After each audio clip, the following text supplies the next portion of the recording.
What if you could take old wood pallets and tree trimmings and turn it into renewable energy? It's not the stuff of science fiction. Waste Management is doing it right here at the Maricopa Organics Recycling Facility.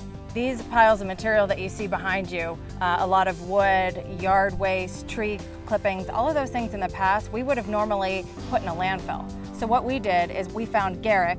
We've collaborated with them on this facility to open an organics facility. So what that means is this wood and these tree trimmings are now biomass.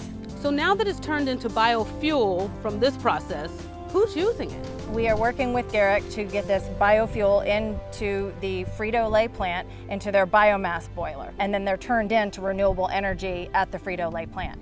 Well, there you have it. Waste Management is taking materials like this and diverting it from a landfill and giving it a brand new life through organic recycling.